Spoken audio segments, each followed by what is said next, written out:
Welcome back, Candy Catholic. On this Saturday, right, of all days. And we are going to be getting after it a little bit today, this morning. And come here, baby. We're going to be talking about Napoleon, right? We're going to talk about Napoleon, and we're going to discuss how he is considered the savior of the revolution. And much like Batman, he's not the hero that France necessarily wanted at the time, but he's the one that they needed, right? So anyway, well, some of them wanted him too. But anyway, let's get after it. So first of all, let's talk about the early years, right? The early years of his, not development, that sounds weird, but the early years of his career, okay? So early years of his career include the fact that, number one, he's not even French, is he, Rufio? No, he's not even French. Where's he from, Rufio? That's right. He's from Corsica, all right? Corsica is a small island nation right here, okay? Now, thing about Corsica, though, is it was owned by the French, right? They had imperialized it and set up fortifications on it and conquered it in the past. So, his parents, though, were Italian nobles. They spoke Italian, so the languages that he grew up speaking actually was Italian and Corsican. He actually never even fully learned to read or write in French, and a lot of people made fun, he had an accent his entire life. But at the age of 9, he's going to enroll in the French military school, very, very famous French military school, due to his impressive, outstanding performance when asked, and then also not to mention the fact of his extremely exceeding intelligence, right? So, but let's keep going. So, as he's developing and as he's growing up as a young soldier, right, the young Napoleon right here, he's often going to be teased and messed with while he's at military school due to his accent, which is his Corsican accent, and they would actually make fun of the way that he tried to pronounce words. Apparently, whenever he would try to speak certain things, it would sound almost like he was mumbling. Now, they would also make fun of his height, which he was only 5'7". Thing about that, though, that's average height of a French peasant during this time period. But coming from higher nobility status, as well as being in the military, their average height was around 5'10", okay? So, not to mention the fact that Imperial Guardsmen, who actually guarded him when he became Emperor of France, were over 6 feet. So, like, he looked short in stature by comparison. Now, he's quickly going to earn the respect of his peers, though, because he works very, very hard, and he becomes a very brilliant military strategist, right? He develops a lot of his own techniques that he believed in, and he never really went through the books and tried to find ways that other people did things. For example, he was quoted as saying, "I don't care what Alexander or Caesar did. I'm going to do what I need to do." And so he had this technique, what he would call hinging, where his lines of troops would be right here, and then another line of troops would be right here. And so what he would do is he would push out on one of their flanks and then literally hinge around them. He wanted to drive a wheel around them, so he would be attacking them from one side, and then actually they would be forced to split their forces and then attack two different groups, right? So it's a very, very smart move. He was also a huge fan of the use of artillery, so much that he actually became an artillery general. That was his first brigadier general posting job. Now, anyway, this is Napoleon as he's gaining success. Look at the the red, white, blue. Oh, also, how can you see already that they considered him a savior of the revolution? Bam! That's exactly right, Kofo. The colors right here, showing that he's reinforcing the standards of the French Revolution, right? But during the French Revolution, Napoleon won several important battles against the Austrians and the Prussians. Remember that the French First Republic declared war on Austria and had some small victories against Prussia and Austria. Now, he quickly became a general, though, that the Directory, who was remember, the 5-man executive branch at the time, the post-revolution government, that they wanted, and he got on their radar, right? So he ended up on the Directory's radar due to the fact that he was a member of the Jacobin Club, right? Napoleon was a big Jerry fan. He was a Jerry guy. He liked the violence. He liked the extremism of the revolution. And he also prevented a lot of attacks on Paris when he actually was in Paris by counter-revolutionaries or royalists, the people that actually wanted to bring the crown back, okay? So he's earning a lot of success. He's getting himself a good rep. The Directory likes him. The Jacobins like him. Everybody likes him. Remember Maximilian Robespierre, the guy that started the Committee of Public Safety that actually was going to be executed during the Thermidorian reaction due to the fact that everybody thought that he was a tyrant?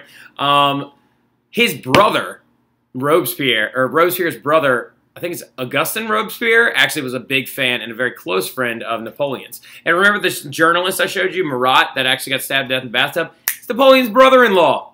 Married Napoleon's sister. So while he's earning the acclaim of the Directory, he gets married in 1796 to a woman by the name of Josephine. Right? Says that that's his one true love. One true love. I'll love you forever.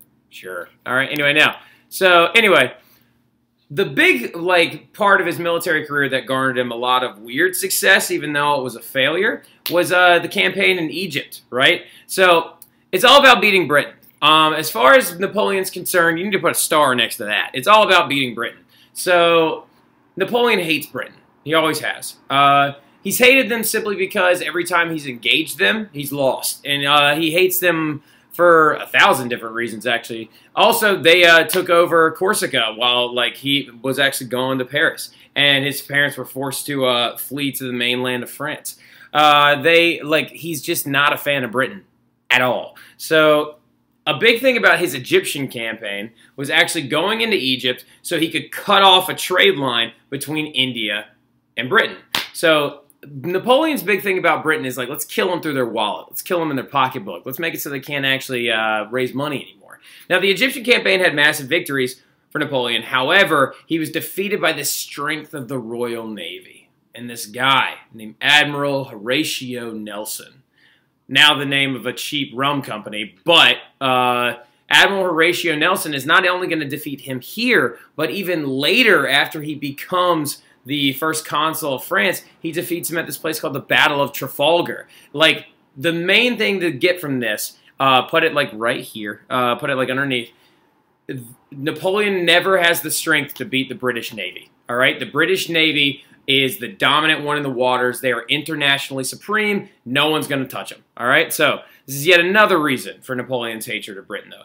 However, some crazy stuff's going to happen while he's there. He's going to have this massive piece painted in front of the Sphinx. But also they discovered, Napoleon's crew discovered this thing. It's called the Rosetta Stone, right? You can write that down somewhere.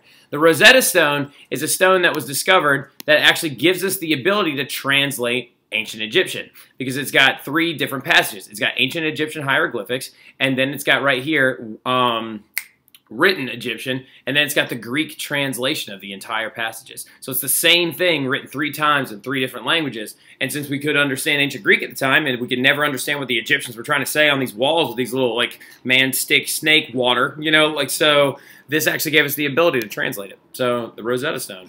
So in 1799, though, he comes back to visit the wife, amongst another couple things. And under popular support, due to the fact that no one really liked the Directory whatsoever anymore, and they were tired of the fact that he was, that France was just so tumultuous and an overthrow state constantly, Napoleon launches this thing called a coup, right? He takes several of his military officers and a lot of other high-ranking officials, and he launches a coup d'etat, right? Which is a sudden seizure or overthrow of the government. It's like a one-day revolution, I guess you could call it, right? Now, they overthrow the Directory, and he establishes this thing called the consulate, right? C-O-N-S-U-L-A-T-E. The consulate, right? And he names himself first consul. So why does that word vaguely familiar, right? Nice job, Sophia. That's exactly right. It's vaguely familiar because it's Roman. It's a Roman thing, right? So he actually took the ideas of the old Roman government and drew them into now modern-day politics. He said that at one point he said he was a big fan of Caesar. He was a very, very big fan of Caesar. He said he was a big fan of Caesar's ideas because he said Caesar fought his first battle just like he fought his last, right? So very, very big fan of Caesar, but he establishes the consulate, right, and names himself the first consul, which is basically, in effect, is being a military dictator because he used the military to overthrow the Directory. Now, despite overthrowing the Louis XVI in 1792, why do the people of France now support Napoleon? We even have research that shows the people of France love Napoleon due to the fact that there was a plebiscite taken, which is a vote of all common people, and 96% of people supported Napoleon. Well, the thing about it is the people of France, they support Napoleon as an absolute leader because they'd rather have peace than bloodshed at this point. Remember, they're just so tired of the violence and the uncertainty of the revolution. Because that was the problem with the French Revolution. It wasn't like our revolution. Our revolution had a start, a stop, and then a formation of a government. The only time we changed governments is when we went from the Articles of Confederation to the Constitution. And that's really about it, all right? So, but yeah, Napoleon, young, looking handsome and stuff, doing his thing. And then in 1804, Napoleon is going to crown himself Emperor of the French by grabbing the crown out of the Pope's hands. And he's also going to grab, that's a big insult, right? So give me 1 second.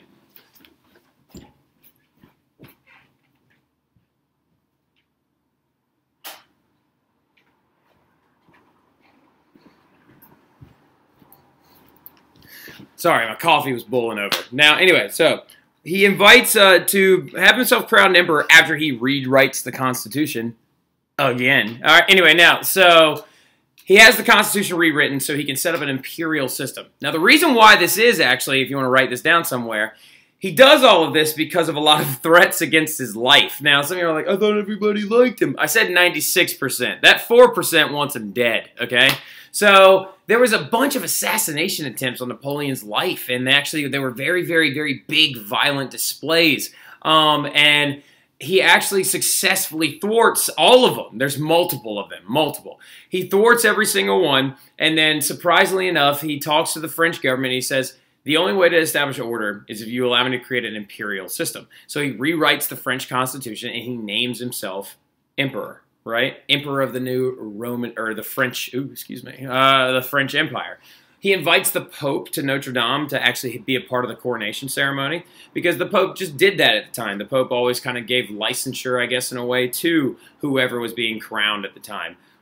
While the Pope is lowering the crown down onto his head, Napoleon jumps up and yanks the crown out of his hands and puts it on his own. And then he also crowns his wife and then sends the Pope, out of Notre Dame embarrassed, right? This was an attempt to try and show and signify his power over, look at this, hold up. Yeah, sitting in the throne. This is used to try and signify his power over the Catholic Church. All right, now, so the Napoleonic Wars are going to break out soon after his induction as emperor, right? Following Napoleon's claim to power, he began to fight an endless amount of wars, all right? So his big thing was he wanted to expand the French Empire, and also he had proven that he can destroy a lot of these armies and smaller militaries in his like undergrad years, I guess you could call them. Now, he effectively takes over most of Europe, and these wars are known as the Napoleonic Wars. Now, and a lot of this is happening due to the fact that like he wasn't just going and pointing out at people and be like, all right, I'm coming for you. They came at him first. And I know that sounds like a really, really third-grade excuse, but he hit me first. Yeah, well, but it's true, all right? He defeated these armies known as coalitions, right, which is groups of allied countries. So Britain and Austria and Prussia would ally against him and then come and try and fight him. But, well, Napoleon would meet them in Prussia outside of France, win victories, and then take over, right? A lot of these other countries, too, were threatened by Napoleon that if you do not ally with me and sign a document saying that you will not betray me, then I'm going to come in there and destroy you. And they did it out of fear, right? He successfully is going to take up most of Europe. Like, I mean, it's insanely embarrassing how much he's actually going to take over. One of the really fun stories about one of his takeovers is actually how he took over Austria, right? At dinner on November 30th in 1809, he let his wife Josephine know that in the interest of France, you don't have to write this down. Sorry, you don't have to write this down. In the interest of France, he's got to find a wife that's going to give him a son. Now, Josephine already had a couple of children from a previous marriage, but she never gave him a son, right? And so Josephine was devastated, and then they divorced, like right after that. And then on March 11th, 1810, Napoleon married a 19-year-old Marie Louise, who was an Austrian princess. And that is going to prove to be a wise move because it allies France with Austria. So he divorced his wife and married an Austrian just so he could extend his empire, right? Also so he could produce a son, which they did, but Napoleon II is going to die from like tuberculosis at like the age of, I think it's like 20. Anyway, now, so he wasn't even that strong. Now, let's talk about some of Napoleon's big accomplishments as emperor, though. He builds the largest empire in Europe ever since Rome, right? During these Napoleonic Wars, he starts just taking over and lumping up all these little things. he also is going to try and do a lot of different things. Now, keep in mind, to build this empire, you need money, right? You need as much money as possible. And he's getting really, really tired of like trying to stop these rebellions in like Haiti and trying to maintain his empire overseas when he's concerned about the European one. So he decides to sell the Louisiana territory to the United States in 1803 for $15 million. And he uses the money from that to become emperor and then start spreading out all over Europe. He sets up a fair tax code that actually is based on your income. He hires government officials based on their merit. Creates the very, very first public schools known as lycées, and they're actually for adults, but still. And then also he restores Catholicism to France and creates this thing called the Napoleonic Code. Now, he did a lot of these amazing, amazing things. He also did some really jacked up stuff too, though. Let's not like give him the complete day off, right? He did some really messed up stuff, like in the terms of he gave men extensive control of their families, and they actually had the right to divorce, and women could not inherit property anymore, and he was very, very sexist. But he did a lot of different things. I'll tell you some of the other messed up stuff that he did tomorrow in class. But Napoleon's empire as of 1812 is everything in pink. Like, look at that. Look at it. With the exception of Portugal, who was a constant nuisance, Sweden and Britain, he takes over all of Europe. All of Europe. That is insane. All right, so anyway, as you can see, though, there's France right here, and they extended over everything. They were just like a pestilence that swept over everything. Now, anyway, there we go. Let's talk about nationalism, though, for a brief second, because that's going to be coming up in the next unit. Due to Napoleon's new policies and his conquest, nationalism, which is intense love and pride for one's nation in France, is going to be in an all-time high. Because people are like, yeah, cordon bleu, France, chicken, or I don't know how to say chicken in French. Hippopotam, pamplemousse, yay. They're going to be like very, very into themselves because they're like, we're French and we've taken over all of Europe. This is insane. We went from being a little revolutionary baby like 10 years ago to taking over this entire continent. However, nationalism is going to be peaking in areas that were defeated by Napoleon as well, right? Because they're saying, why are we being ruled over by these French when we are German or when we are Austrian or when we are Russian or Polish even, right? So all kinds of different ones. People began, like, due to this nationalism, people are going to begin to start joining forces against France, right? So you know that that curse is going to end up being the thing that bites him, right? So because he makes 3 gigantic mistakes in his empire, like, during his rule. The first one is called the Continental System, the second one is called the Peninsular War, and the third one is his invasion of Russia. Now, this is probably the biggest mistake out of all of them, is the invasion of Russia. But let's get after the Continental System real quick. So, Napoleon's Continental System was a big failure because he actually was doing it just again so he could fight off what country? Who is it? Very, very nice job, Adriana. So Napoleon's going to attempt to like try and destroy Britain through their wallet. He wants to set up a naval blockade, right? So a naval blockade and an embargo is what he does with this. He's trying to prevent Britain from trading with the rest of Europe, right? He tells all of the countries he's allied with, you are no longer allowed to trade with Great Britain, period, no matter what. And then he sets up all these tariffs around it, so he actually makes it more expensive for these countries to not trade with Britain than if they did. And then not to mention the fact that he sets up a blockade around Britain trying to choke them out. Well, the problem was that many of these nations are going to ignore it because they could get cheap goods for cheaper from Britain because Britain had access to their American colonies for these big cash crops like wheat and cotton and corn and things like that. So Britain also was able to bust through it. There was just too many holes in the blockade. There was no way. The French Navy was not nearly as dominant as the British one was. So the British one, again, is laughing in their face as they're sailing away, right? So, seeking revenge, Britain is going to launch their own blockade against France, which is actually going to hurt them. But also, Britain stays alive because they trade with their colonies. They're like, all right, fine, we won't trade with Europe. We'll just go trade with Latin America, South America, and North America. What's up? And India too, right? So anyway, India's the big one. It's called the crown, and they're the jewel in the crown of Europe, or in the crown of Britain. So, but yeah, the Continental System, massive failure because no one wanted to listen to Napoleon. Everybody wanted cheap stuff from Britain. So anyway, then you've got the Peninsular War, right? So France is going to attack Spain for ignoring the Continental System.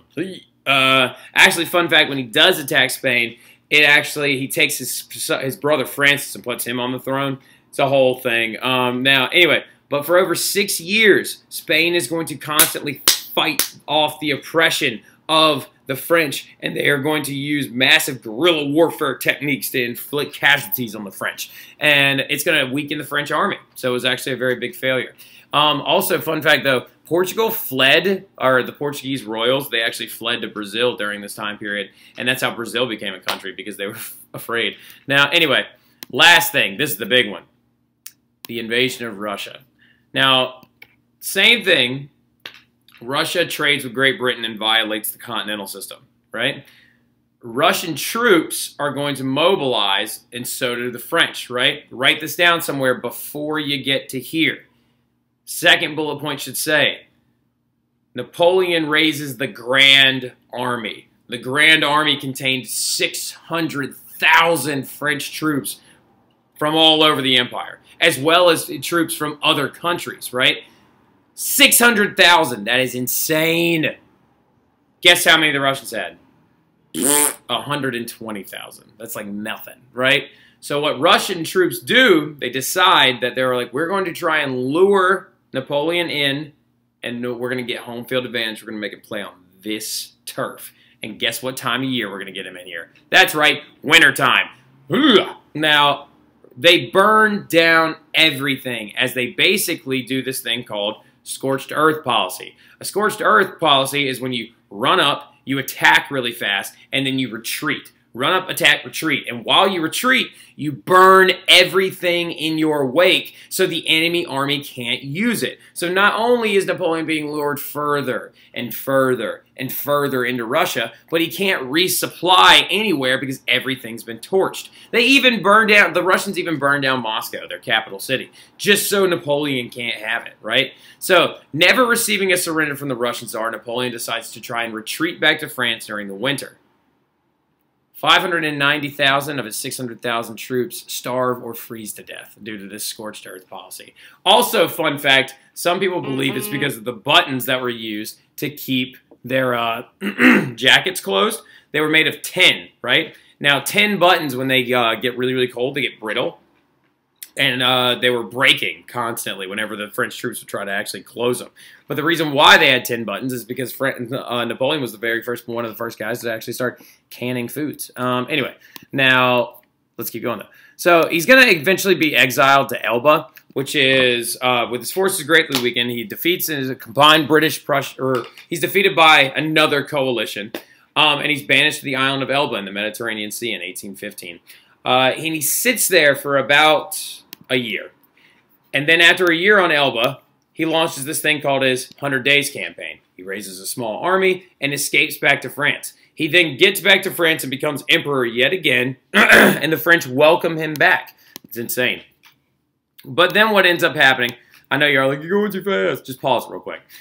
Seeking to finish him off, the British and the Prussians meet him at the Battle of Waterloo in Belgium. All right, so Napoleon and his inexperienced army, because he's been gone for a year, are going to be torched. And then he's going to be sent into exile at St. Helena for good, which is an island in the South Atlantic, right? So he dies on St. Helena in 1821. Now, after 6 years on St. Helena, he dies of stomach cancer, possibly. There's a lot of controversy around his death, though. Some people think that the British may have even poisoned him, right?